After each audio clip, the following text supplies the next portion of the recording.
$24 billion in federal emergency funding helped keep the childcare industry from collapsing during the pandemic. If those funds run out, it could push providers, parents, and more than 3 million kids towards a childcare cliff. We know in San Diego, it's already incredibly hard to find and afford childcare.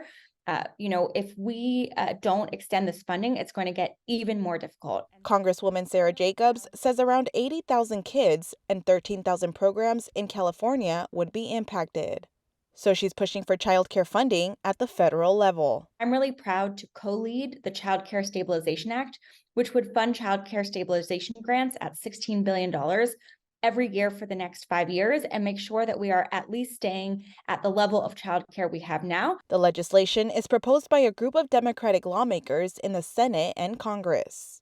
Jacob says childcare hasn't been a priority. It makes no sense that my colleagues are refusing to come to the table and talk to us about this because it is fiscally responsible. It's good for families. It's good for our workforce. It's good for our small businesses. She says that for every dollar invested into the childcare system, the federal government saves $6 in other areas. It actually ends up working out really well for the government because you actually end up getting, more taxes from increased labor force participation, from higher earnings, from the kids who have high quality early education throughout their lifetime, less costs in other areas like healthcare and criminal justice.